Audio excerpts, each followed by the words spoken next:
Dando sequência ao estudo do livro Consciência Espírita, hoje nós estamos falando sobre o capítulo 12 de uma obra que tem 63 capítulos, que Inácio intitulou como Lei Divina e Tu. Então ele vai falar sobre a lei divina e a nossa relação com a lei divina, comentando uma passagem da carta de Paulo aos Romanos, no capítulo 7, versículo 12, quando Paulo disse assim: e assim, a lei é santa e o mandamento santo, justo e bom. O capítulo 7 de Romanos é um capítulo bastante complicado, que Paulo vai falar do pecado, vai falar da necessidade de se vivenciar a lei, desse encontro que nós temos que ter conosco mesmo, através da lei, e isso se dá muitas vezes com a conscientização do que é equívoco, que nos pede uma emenda, uma mudança de postura.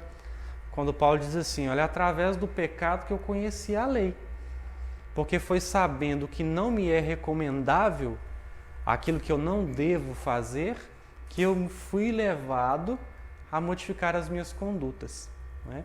Então, quando a lei fala que eu não devo me entregar às concupiscências e eu percebo que sou uma pessoa que me dedica à cobiça, eu entendo que nessa minha atitude há algo que precisa ser transformado para que eu me enquadre dentro dessa lei, que é um mandamento, como ele diz, santo, justo e bom.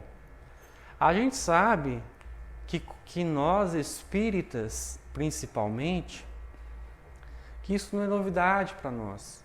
Nós temos tido acesso às obras, às informações, ao Livro dos Espíritos, ao Pentateuco de Kardec, às inúmeras obras suplementares que vieram somar a informação da codificação. Então isso não é novidade para ninguém.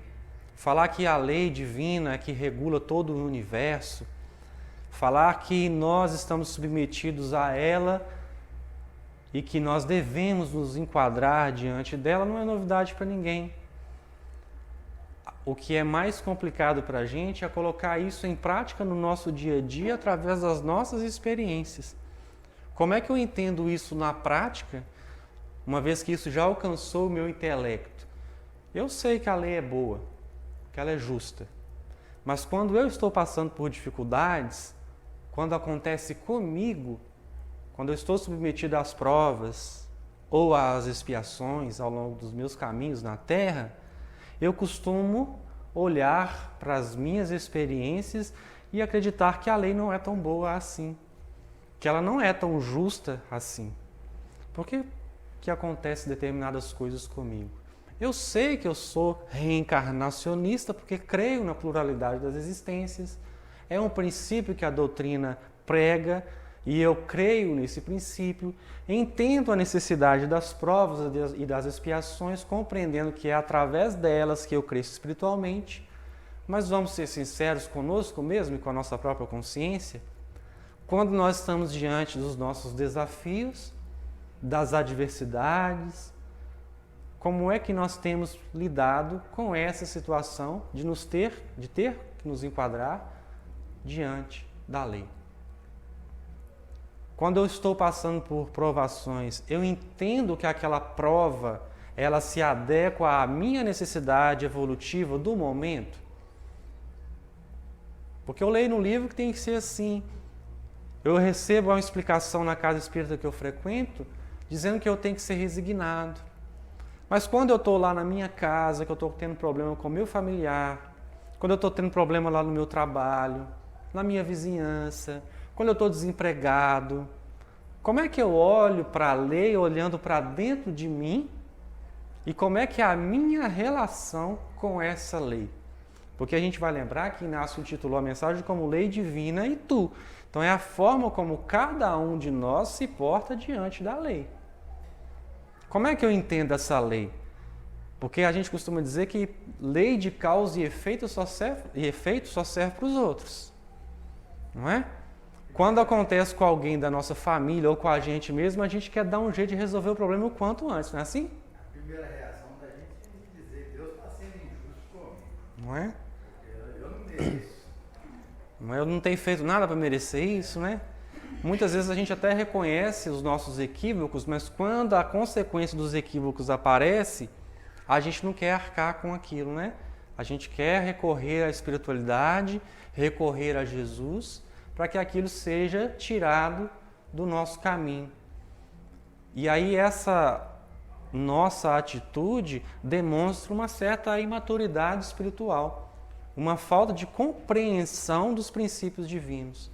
Porque ler a informação e acreditá-la como sendo verdadeira e não modificar a nossa conduta na prática a respeito daquilo que a gente já sabe que é errado ou que é certo, é falta de maturidade da nossa parte. É o mesmo do que você chegar para uma criança e falar assim: por que você quebrou o seu brinquedo? Você acabou de ganhar? Por que você acabou de quebrar? Não é? E você cobrar dele uma coisa que ele sabe que está errada e ele falar assim: ah, não, foi o ratinho que quebrou. Não é? Ele sabe que foi ele que quebrou, mas ele vai colocar a culpa num ratinho que nem existe. Então, a gente pegando simbolicamente a imagem de uma criança, é natural que uma criança assim ainda haja, porque ela é imatura. Nós, da nossa parte, é a mesma coisa. Não é? De repente eu chego ali, fico nervoso com o meu vizinho, jogo uma pedra na vidraça dele e quebro. Quando vem a consequência daquela minha atitude, eu começo a falar assim: não, mas espera aí. Não é? Eu joguei, mas foi por causa de tal coisa. Eu criei uma situação, foi por causa daquilo. Nunca por causa que é uma atitude que eu administrei equivocadamente através da minha escolha em agir assim ou assado. Então a gente tem tido 2 pesos e 2 medidas quando na relação com a lei divina. Quando nós temos que ser beneficiados por ela, a gente recorre ao mais alto se crendo credor. Quando alguém, de acordo com a nossa visão, burla essa lei nos prejudicando, a gente quer agir em contrapartida, exigindo do outro aquilo que nós mesmos ainda não temos condição de fazer, de viver e de suportar. Se eu vou na padaria e alguém me dá um troco faltando R$1 e eu percebo e eu não falo nada e coloco o dinheiro no bolso, eu não vejo problema. Se eu vou lá na padaria pagar e alguém deixa de me dar R$1, eu não aceito, não é? Então a gente costuma, uma brincadeira assim, uma imagem simbólica. É a mesma coisa do vendedor e do mal pagador. Então quem já trabalhou com vendas aqui deve saber como é que funciona. Então é tipo assim, você vai na casa da pessoa, vende um produto para ela e ela o produto custa R$50 e ela te paga R$48 no sufoco. Você vai lá 1 ano e ela te paga R$40, fica R$2 para trás. Mas aqueles R$2 faz parte do que ela havia combinado com você. Aí você vai cobrar a pessoa, ela fala assim: nossa, mas como que você é mercenário? Como que você é apegado nas coisas? R$2 você tem condição você tem coragem de vir aqui me cobrar R$2? A pessoa não está percebendo que ela está cobrando uma postura da outra de abdicar de R$2 que ela mesma não abdicou. Ela acha que a outra pessoa é apegada porque ela cobrou os R$2, mas ela não quer abrir mão dos R$2 que não é dela, é do outro. Então essa maneira de interpretar a lei quando nós estamos submetidos às experiências do dia a dia, é particular. Então, a forma como eu vou me enquadrar isso é escolha minha. Agora, a forma como a lei age e é executada independe da minha vontade ou da minha má vontade de me submeter a ela ou não. Então, a lei, ela vale para todos indistintamente. Então, a mesma lei que rege um grão de areia vai reger as experiências, as situações lá na formação das nebulosas, na construção do universo, na forma como o universo é estruturado pelo Criador. Então, às vezes a gente vê uma situação, um ser que está em situação inferior no estágio evolutivo ao nosso como ser humano. Aquele ser está submetido à mesma lei que nós estamos. Obviamente que cada um será cobrado por essa lei de conformidade com a sua capacidade de ser receptivo com a lei e de vivenciar a lei. Porque quando Kardec pergunta aos espíritos onde é que está escrita a lei divina, os espíritos respondem que é na própria consciência. Não é assim? Está na nossa consciência. Então, obviamente que nós não temos a mesma consciência de uma formiga, por exemplo. Não é? À medida que nós vamos crescendo, vamos trabalhando o nosso livre-arbítrio, as nossas vontades, as nossas deliberações, nós temos mais responsabilidade com aquilo que vamos tomando consciência. Por isso que Jesus disse que aquilo a quem muito se é dado, muito será cobrado. Então, se a espiritualidade investe nos educando através de inúmeras experiências, de inúmeras informações que nos chegam às mãos, nós seremos submetidos a provas condizentes a essas informações. Na escola do mundo não acontece assim? Não é? A gente não vai cobrar de quem está no ensino primário, na infância, na primeira infância, da mesma forma como quem está lá no último degrau da graduação, lá na faculdade, no pós-doutorado e etc. Então, cada um de nós, e isso está muito claro, quando Kardec pergunta na lei, lá nas leis morais do Livro dos Espíritos, se a lei é a mesma em todos os mundos, não é? E aí os espíritos respondem que ela, pela razão, se é fácil acreditar que ela é gradativa ao nível de evolução dos mundos. Embora a lei seja a mesma. Se você for no planeta mais iluminado, lá vai imperar a lei de amor. Da mesma forma como impera a lei de amor no planeta mais primitivo. Só que a forma como os seres que habitam esses mundos é diferente devido ao nível de evolução de cada um. Porque se você não conseguir enxergar amor numa abelha, não é? Chegando numa flor, à busca do mel, não é? Se você não consegue perceber amor na polinização das plantas, das flores, através do vento, através dos inúmeros insetos que trabalham diariamente no mundo para gerar a vida que nós temos tido contato, o problema não está na lei. O problema está na nossa forma de visualizar essa lei. Não é? Desde o simples momento que você está sentindo calor, chega ali fora e sopra um vento e te refresca, a um perfume que você sente que você não teve o trabalho de fazê-lo, de criá-lo. Foi criado pela lei através dos seres que estão em estágio que condiz com aquela necessidade e com aquela criação. A gente não faz mel. Quem faz mel é a abelha. Não é assim? A gente só come o mel, não é? Mas quando a gente está doente, está gripado, a gente tomar uma colher de mel que foi feito por um ser tão inferior, evolutivamente falando, como uma abelha, a gente precisa reconhecer a lei de amor imperando ali. Não é verdade? O sol que irradia todas as manhãs, há amor. É Deus concedendo mais uma oportunidade, mais 24 horas de oportunidade para que a gente realize o que não conseguiu realizar no dia anterior. E aí Kardec, lá no início, na pergunta 614, que é a primeira pergunta das leis morais, que ele vai trabalhar no item caracteres da lei natural, ele pergunta assim, que se deve entender por lei natural? E aos espíritos respondem, a lei natural é a lei de Deus e a única verdadeira para a felicidade do homem. Ela lhe indica o que deve fazer e o que não deve fazer. E ele não é infeliz senão quando se afasta dela. Então é a lei natural. Ela existe de todo sempre, porque quem a criou foi Deus, estipulando a forma como nós estaríamos inseridos nessa lei, sempre para o nosso melhor. Nunca para que nós sejamos punidos, agredidos e julgados de uma forma incompassiva por um Criador perverso, que verifica as experiências das suas criaturas sem se compadecer das suas dores.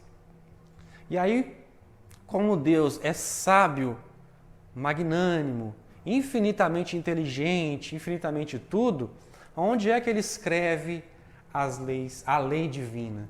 Pergunta 621. Onde está escrita a lei de Deus?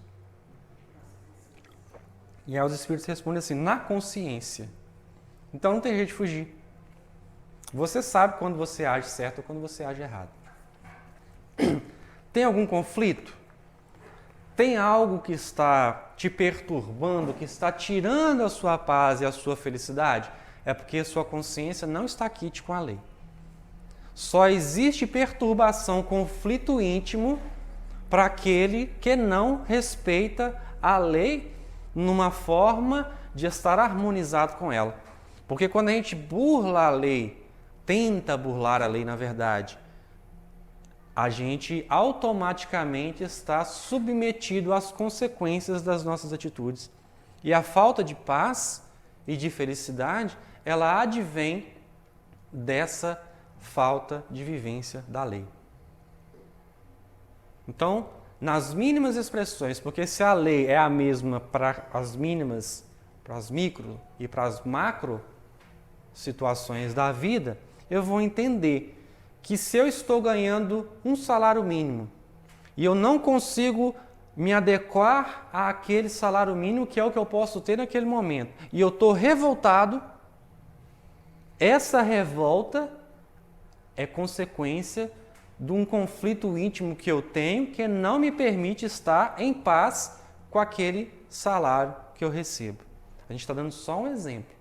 Estar em paz não quer dizer estar submetido de uma forma que você não possa buscar outras situações, tá, gente? Então a gente não está falando que tem que ser assim ou tem que ser assado, a forma como cada um se porta diante da sua experiência. Isso é uma reflexão que cada um precisa fazer consigo mesmo, a fim de chegar num denominador comum, que é o autocrescimento. Porque se eu passo por uma experiência e aquilo não está me trazendo paz, de alguma forma eu estou me ausentando do cumprimento da lei. Porque se eu estou muito incomodado com a atitude do outro em relação a mim, onde eu estou convivendo, com as experiências que eu tenho tido, é porque em dado momento eu não consegui enquadrar a lei na minha intimidade ao ponto de estar harmonizado com ela e com aquele espírito que convive comigo. Porque eu posso até não concordar com a forma que ele vive, com as coisas que ele fala e pensa e com as coisas que ele realiza estando ao meu lado. Mas o fato de eu ainda não ter autocontrole suficiente ao ponto de passar por aquela experiência sem permitir que ela me tire a harmonia íntima, me traz ausência de paz.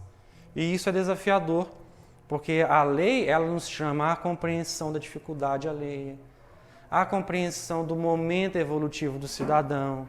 Ela me pede para renunciar às minhas próprias dores em benefício de dar a outra face quando eu sou agredido. E a gente vai entender que isso é desafiador para espíritos da nossa categoria, não é, gente? Nós não estamos dizendo que seja fácil. Não é? Se fosse fácil, não seria prova para nós, não é? Estar submetido a essas experiências realmente não é fácil. Imaginemos se para Jesus foi fácil passar pelas experiências que ele passou com espíritos tão atrasados quanto nós. Porque às vezes a gente tem o hábito de pensar que os espíritos mais evoluídos são insensíveis. Que ele já é evoluído, ele não sente nada, ele já sabe que é assim. Mas ele sentiu, não é? Sentiu o peso da matéria, sentiu o peso da carne, sentiu as dores da flagelação e da crucificação, sentiu a dor, embora sabendo compreender a nossa dificuldade, a nossa ignorância, ele sentiu a dor do abandono. Porque o espírito imortal, o espírito evoluído, ele não é insensível.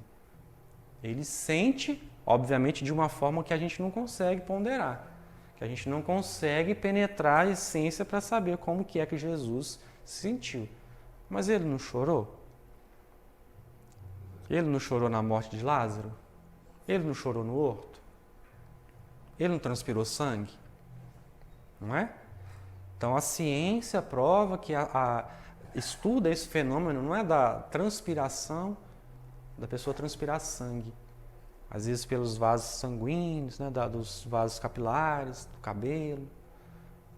Isso se dá quando a pessoa está numa situação de absoluto estresse, o mais alto índice de estresse que você possa imaginar. A pessoa transpira sangue. Isso quer dizer que Jesus não ficou lá assim, não, está tranquilo, eu planejei isso durante muito tempo, estou aqui, estou tranquilo, vou lá, vou para a cruz, né? Doeu, não doeu?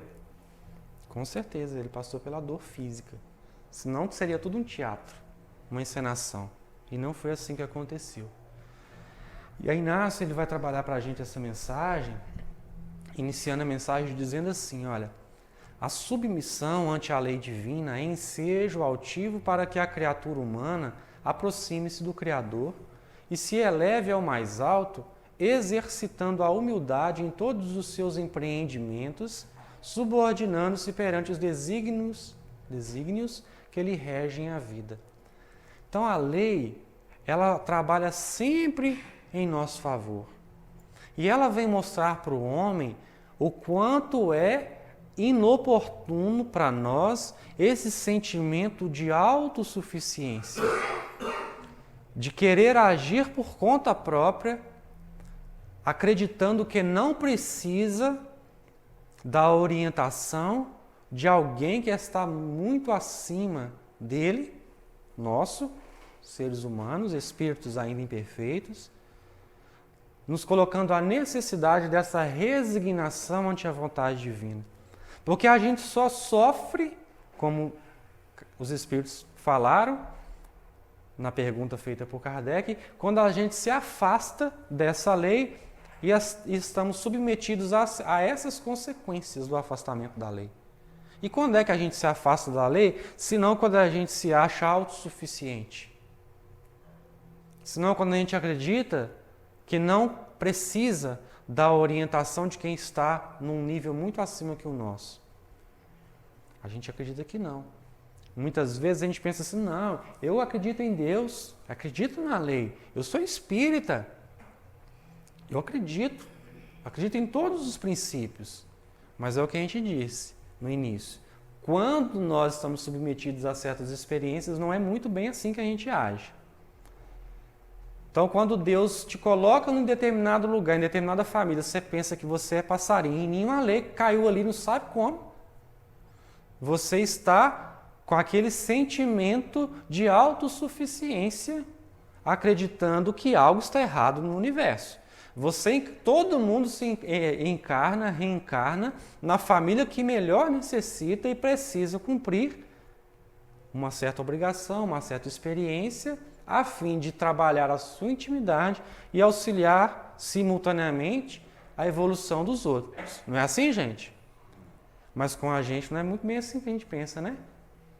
A gente olha para a família que a gente vive e pensa assim, nossa, mas que família é essa? Meu irmão pensa dessa forma, não tem nada a ver com ele. Meu pai e minha mãe pensam assim, nossa, nada a ver, dá até raiva do dia que eles pensam. Meu tio, nossa, eu estou aqui não sei para quê. Na prática, é esse sentimento de autossuficiência, de acreditar assim, Deus, espera aí, você é perfeito, mas comigo você errou.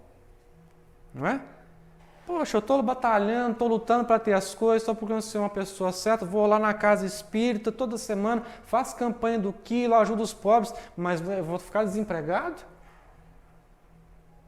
Será que na hora que eu vou entrar na fila do hospital, não, na hora que eu for para a fila do hospital, alguém vai chegar e me atender, porque eu sou espírita, eu tenho feito trabalho na caridade, não é possível que eu vou ter que ficar esperando. Tem alguma coisa errada. Porque muitas vezes a gente acredita que a lei ela deve agir de conformidade com as nossas necessidades particulares. Como se a vida tivesse a obrigação de estender um tapete vermelho onde a gente passa, tirasse todos os obstáculos ao longo do nosso caminho, colocasse só pessoas maravilhosas que pensam exatamente como nós pensamos e fazem aquilo que nós esperamos que eles façam para que tudo esteja bem. Porque se algo acontece de errado, aí a gente já começa a achar que esse Deus não é tão bom assim. Tem alguma coisa errada. Acontece com vocês também ou é só comigo? Então, um exame de consciência, na hora que você está na fila do banco e entender, olha, eu sou brasileiro. O Brasil é assim mesmo, por enquanto ainda é assim. O que eu posso fazer para mudar é respeitar a fila, não furar a fila. O que eu posso fazer é tentar ser o mais honesto possível onde eu estou. O Brasil é assim. Agora, eu pensar que eu deveria estar encarnado na França, na Alemanha, nos Estados Unidos, porque não é possível que eu estou aqui no Brasil. Alguma coisa está errada. Então, é esse sentimento de autossuficiência. Se eu pudesse escolher mesmo, eu tenho certeza que eu não escolheria vir para o Brasil. Então, tem alguma coisa errada. Acreditando que Deus errou ao te direcionar para onde você foi direcionado. Então, essa visão equivocada da lei, porque ela não está, na verdade, muito bem consolidada na nossa intimidade. Então, é um exercício de humildade nos subordinar a essa lei, a esse desígnio maior que rege a nossa vida. E aí Inácio prossegue, olha, se as leis do mundo são falhas, sendo modificadas e aperfeiçoadas constantemente, na medida em que os seres que o habitam desenvolvem o seu senso de justiça, a lei divina, por sua vez, é imutável. E assim como adverte Paulo de Tarso em sua epístola aos Romanos, santa, justa e boa. Então ela é imutável. Se há anos atrás era normal a gente se reunir num estádio lotado para ver os gladiadores lá se matando um ao outro, porque não tinha problema, a lei evoluiu, não é? Hoje, os direitos humanos, a ONU, fazem certos tipos de pressão psicológica, embargos econômicos em países onde a justiça, ainda que culturalmente seja diferente a forma como cada povo se relaciona suas leis internas, essas leis elas têm até certo ponto, não é, aonde serem praticadas. Porque se elas afetam o que a gente tem hoje como noção, como relato, parâmetro de lei e de direito humano, começa a haver determinados tipos de problemas. Já perceberam no mundo, não é? Então, quer dizer, é o senso de justiça humana que vai crescendo à medida que os seres vão se aperfeiçoando. À medida que nós crescemos, a gente olha para trás e vê assim, nossa, como a gente já foi bárbaro, né? Como a gente já fez coisas que hoje a gente vai para o estádio, não é? Vai lá ver o jogo de futebol, de vez em quando xinga a mãe do juiz, né? Mas pelo menos ele não está degladiando mais lá um com o outro, né? Então tá cheio de gladiador voltando aí, praticando certos esportes aí que a gente tem idolatrado bastante. Esses esportes sanguinários aí que tem feito muito sucesso ultimamente, mas pelo menos eles não estão usando mais as espadas, não é? Está melhorando. Se for comparar com antigamente, está melhorando. Agora, a lei divina, ela é imutável. Não há o que eu faça que eu possa mudar a lei.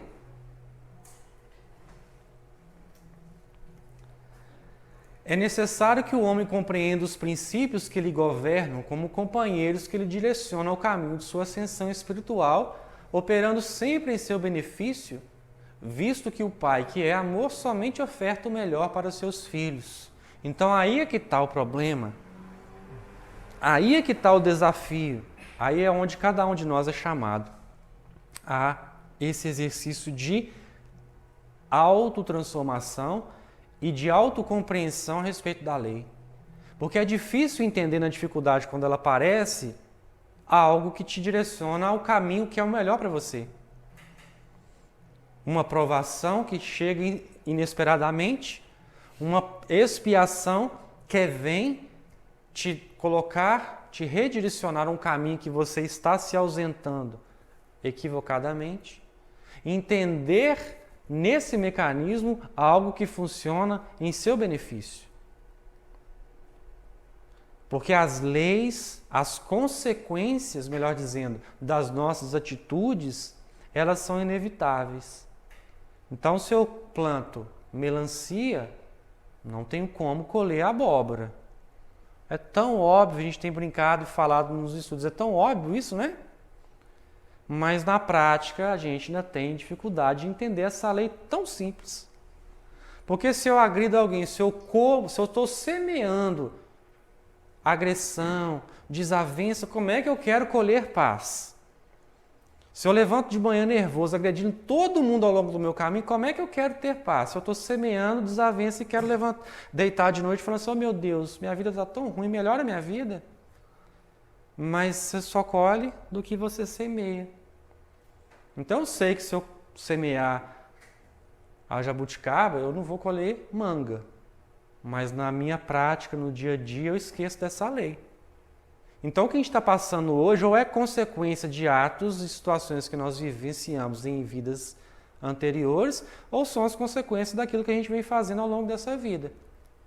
E o que é mais complicado é a gente chegar à conclusão de como está lá em o Evangelho segundo o Espiritismo, que a maior parte dos nossos sofrimentos, das nossas provações, advém das experiências dessa vida, das escolhas mal empreendidas nessa vida. E a gente acha assim, não, pelo menos eu estou pagando. Mas não está pagando nada. Não era para você estar passando por isso. Porque quem é que consegue na prática diferenciar? Não, isso aqui era para eu estar passando. Não, isso aqui não. Isso aqui não era. Alguém aqui consegue ter essa noção? Então vamos fazer um exercício. Sabe a família que você nasceu? Era a família que você tinha que estar mesmo. Porque senão você tinha nascido em outra. Agora, se você está passando por uma dificuldade com o seu irmão, com a sua mãe, com o seu pai, com o seu tio, com o seu avô, porque você brigou com ele e você rompeu a relação com ele, não tem nada a ver com a vida passada. Pode ter reflexo do que aconteceu de uma antipatia criada em vida passada, mas é consequência dessa vida. Porque não era para você ter brigado. Oi? Das escolhas do presente, porque você reencarnou nessa família, mas não era para você ter brigado com ninguém. Então eu consigo entender? Sabe onde você está morando, no ambiente que você está morando, na vizinhança? De repente é um ambiente que você gostaria de estar ali, não está ali mais, mudar. Mas por mais que você faça, você não consegue mudar dali. Ou então o seu emprego. Você está insatisfeito, mas você tem suas obrigações, você tem suas contas para pagar, você está procurando outros, está almejando outras coisas, mas você não sai dali de jeito nenhum. Parece um trem, não é assim? Você foi levado para lá porque talvez fosse a sua necessidade. Você tinha que estar ali passando por essa experiência. Agora, você chegar lá e trabalhar com uma vontade, você não respeitar as regras do local, você não ser um bom funcionário que cumpre com as obrigações da sua própria consciência, aí são consequências dessa vida. É a forma como a gente age nessa vida que tem o reflexo maior dos nossos sofrimentos, como consequência dos nossos sofrimentos, das nossas aflições. Então eu estou se sentindo incomodado com alguma coisa, minha vida não está legal, por mais que eu tente, está bagunçado, estou com conflito, olha, tem algo ali que não está se enquadrando com a lei, porque esse conflito é fruto da ausência de paz. E a ausência de paz só existe onde não existe consciência reta. Onde tem consciência reta, a gente está tranquilo. Chegar alguém aqui agora e falar com você, te acusar de algo que você não fez, você pode até ficar chateado, porque ninguém gosta de ser acusado injustamente. Mas se você está em paz com a sua consciência, está tranquilo com a sua consciência, você não vai se sentir cobrado por uma coisa que você não fez. Não é assim que acontece? Aí Inácio prossegue, a lei divina sendo assim não é castradora e punitiva, mas educadora e lenitiva por excelência. Então, qual é a visão de Paulo de Tarso a respeito da lei? Olha, quando eu faço algo errado, a lei vem para me para me redirecionar ao caminho que eu não deveria ter saído. Então, ela é boa, ela não é ruim. Por mais que muitas vezes eu tenha que abdicar de valores pessoais que são equívocos para me redirecionar esse caminho, ela está trabalhando em meu favor. Então, se você come uma lata de doce de leite, sabe aqueles doces de leite que vem no supermercado? Sabe? Você come uma lata inteirinha, você adora doce de leite, só que você foi lá no supermercado, você comprou aquela lata de doce de leite e comeu ela numa sentada. Se você passou mal com aquela lata de doce de leite que você comeu, que bom. Porque a lei veio te direcionar assim, olha, você comeu além do que você necessitava. Então está mostrando, você passou mal, não passou? Então não faça de novo. Porque você está passando a conta do que o seu organismo precisa e resiste. Agora, se você come uma lata de leite, de doce de leite inteirinho e não passa mal, abre o olho. você está pior do que você pensa. Viu? É sinal que você está tão condicionado ao equívoco que até o seu organismo se condicionou a ele. Então toma cuidado. Então se eu não tenho parâmetros para examinar as minhas condutas, porque se eu chego e agrido alguém e automaticamente a minha consciência cobra, eu fico mal porque eu agredi, eu fico, nossa, meu Deus, não devia ter feito, agora eu tenho que me desculpar, porque eu não quero obsessor mais, que já basta os que eu tenho, eu não quero esse compromisso. Aqui você me desculpa, né? Doeu a consciência pela minha agressão. Agora, se eu agredi e minha consciência, se eu não estou me sentindo mal por conta daquilo, você está pior do que você pensa. É sinal que você está agindo tão inconscientemente que está colocando uma pedra em cima da sua consciência para que você não tenha acesso a ela. Aí você começa a estabelecer valores que são seus. Não, eu fiz aquilo porque ele me agrediu primeiro. Não, eu fiz aquilo porque aconteceu não sei tal coisa. Não estava errado, não. Quer dizer, eu criei as minhas próprias leis para tentar burlar uma lei que já me diz, olha, não agride seu semelhante. Independente do que acontecer. Porque ainda que você estivesse com a razão, naquele momento você acaba perdendo a sua própria razão. E aí o que Inácio diz, quem se afasta da retidão de seus atos, torna-se cativo de seus próprios desenganos, colocando-se à disposição dos incisos e parágrafos contidos nos mandamentos do Senhor, que por serem santos e justos, legislam santamente, não com o intuito de punir o infrator que ele descumpre os princípios, mas com o objetivo de conduzi-lo à senda de seu progresso, direcionando-o à via de luz que lhe é devida. Então você foi criado para seguir um caminho de luz. Se você vai para a treva, permanece lá, vai ter consequências das suas próprias escolhas. Mas se vem o sofrimento ali, é consequência da sua escolha. Porque ninguém nasceu, está reencarnado para falir. Só que a lei, ela é para todos. Então imaginemos aqui que você seja uma pessoa maravilhosa, coração bondoso, a melhor pessoa do mundo. Aí você está lá, não é? Num avião, fazendo uma viagem de avião, de repente tem um problema no motor direito, na turbina direita. Aí começa a dar um problema, dá um problema na turbina esquerda. Aí o avião começa a cair. O avião vai e cai. O que vai acontecer? Vai desencarnar, não vai? Porque Deus faz o sol nascer para bons e para os maus. A chuva cair para os justos e para os injustos. Então você está submetido à lei. Você pode ser bom tanto que for. Se o avião cair, você vai morrer. Você vai desencarnar.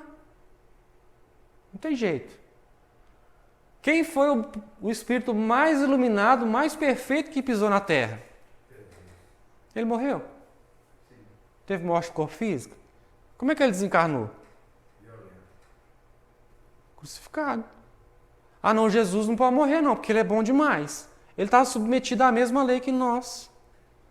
Então se você, dá uma pedrada na cabeça do outro, você não quer esperar que alguém vai chegar e te dar só carinho. Porque a lei vai mostrar assim, felizmente você deu uma pedrada na cabeça do outro, você precisa tomar uma pedrada para você entender. Porque você já está sendo chamado à lei do amor há muito tempo, a lei de amor há muito tempo. Já foi falada 1, 2, 3, 4 vezes. Aí vem a necessidade da expiação. Por quê? Porque você está endurecido.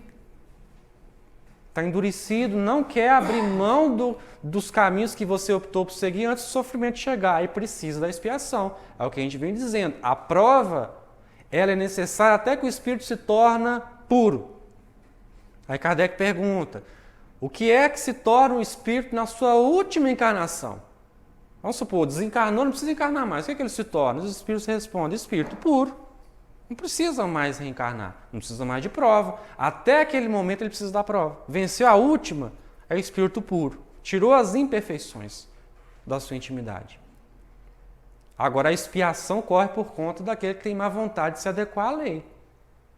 Então Emmanuel estava lá, em vidas passadas, furando o olho, enfiando ferro quente de brasa no olho dos outros. Não é assim? Está lá em há 2000 anos.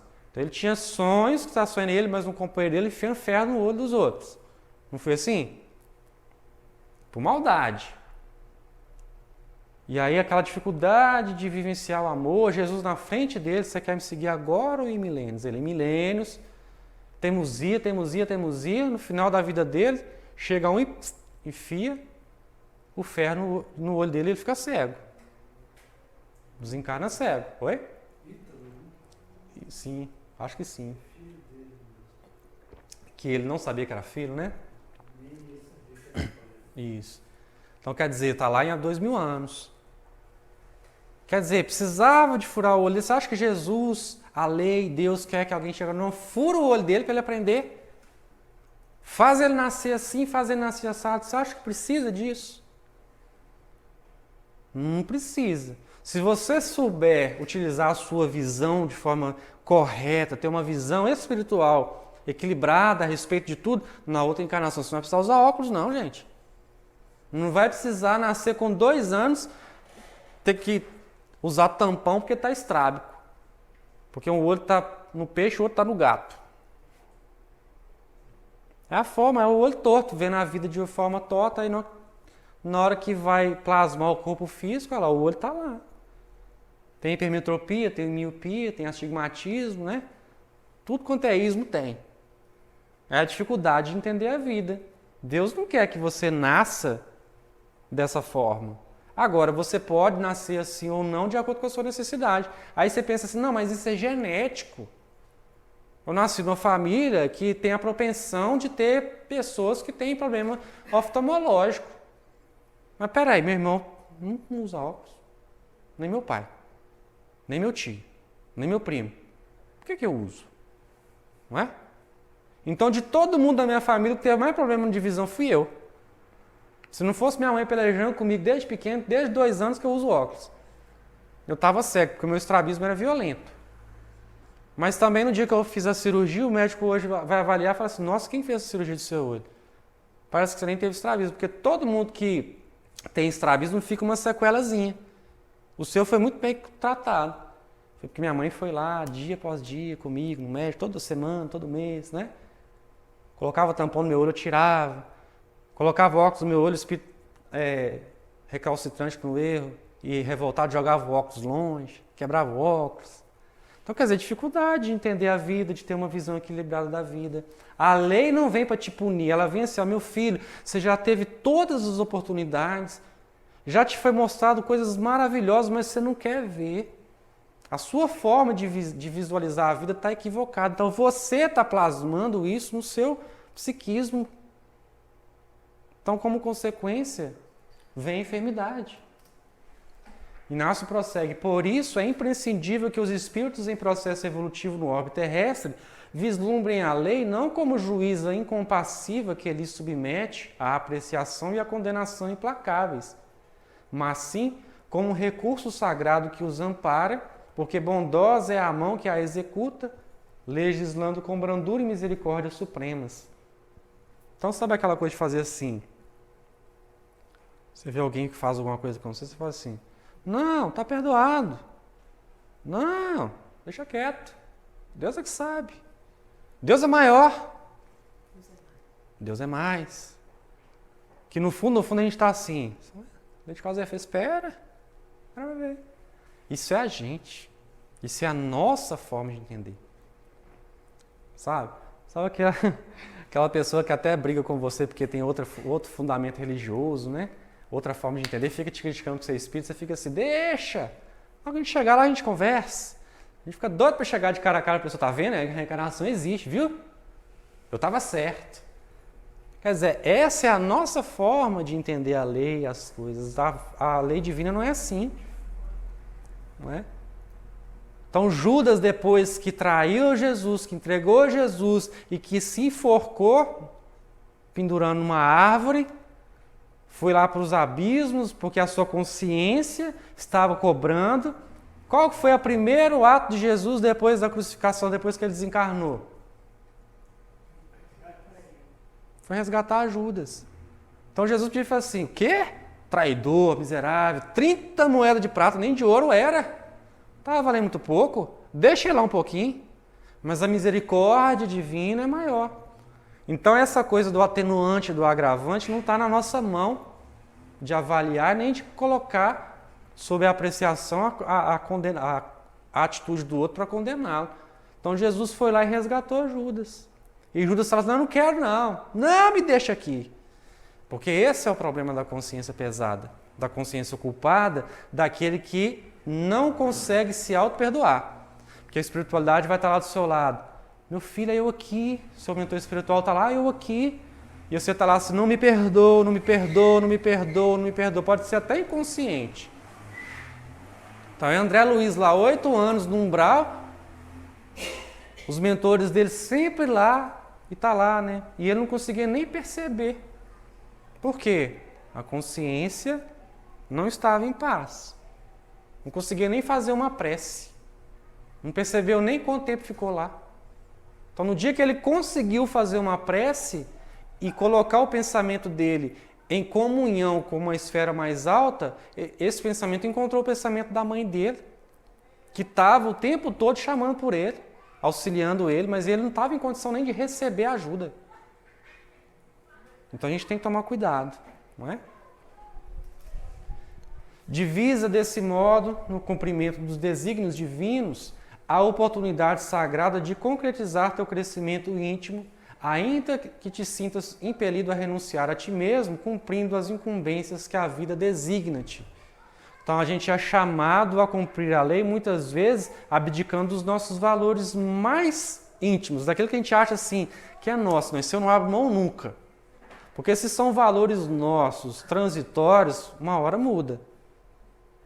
Então é Saulo de Tarso falando assim, eu não mudo, não arredo de Jesus, que Jesus miserável, maldito é esse, que todo lugar que eu vou, ele está me perseguindo. Todo lugar que eu vou tem a figura desse Cristo. Quer dizer, era o valor dele que ele não queria arredar o pé, que ele não queria abrir mão. No dia que ele abriu mão, ele conseguiu enxergar aonde é que ele estava se afundando espiritualmente falando. E aí Inácio vai finalizar a mensagem dizendo assim, olha, efetiva tua autoiluminação, entendendo por fim que a lei divina é bênção do Criador que intercede por ti, porquanto é por intermédio dela que alcançarás os pórticos de tua elevação espiritual. Agindo dessa forma, não mais considerarás a mínima possibilidade de subtrair-te de sua execução, pois que, compreendendo-a imutável, perfeita e infalível, conscientizar-te-ás de que, por ainda te encontrares na condição de espírito imperfeito e sujeito aos erros, tu és quem necessita de mudança. Então, no dia que a gente colocar na prática, no dia a dia, na hora do vamos ver, que quem é imperfeito sou eu, quem erra sou eu não vou tentar enquadrar a lei a minha forma pessoal, personalista de entender a vida. Eu vou entender, não, eu que tenho que me adequar a ela. Porque, na verdade, quando a gente age equivocadamente, se ausentando da lei, é porque nós acreditamos que nós é que podemos burlar, modificar as situações para que a lei se enquadre à nossa forma de viver, ao que a gente acha que é certo. Não que nós façamos o movimento contrário, que é nos adequar à lei. Então ela só vem para nos trazer paz, para nos trazer felicidade, direcionamento ao caminho do bem. Acolher o chamado da lei, entendendo ela como uma mão amiga e não como algo que vem me punir, é esforço individual de cada um de nós. A gente vai agradecer a vocês, mais uma vez, a oportunidade.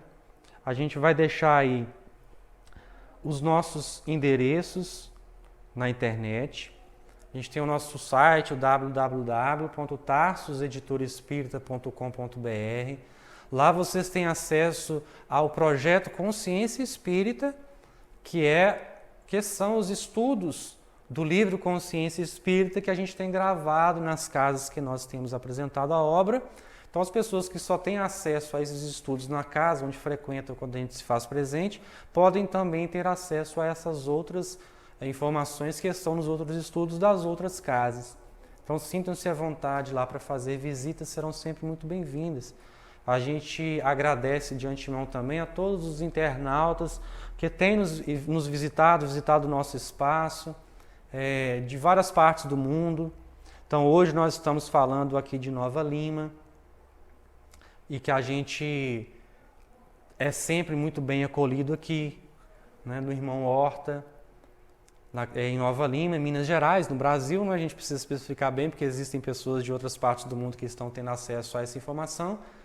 E nesse momento a gente recorre mais uma vez à espiritualidade amiga para que a gente possa, nesse exercício de autoconscientização, nos encontrar conosco mesmo cada vez mais, nessa senda tão complexa que é a nossa intimidade. Que a gente possa crescer e caminhar evolutivamente. Muita paz para vocês, que Jesus nos abençoe a todos e não se esqueçam de nós em suas orações. Tudo bem, gente?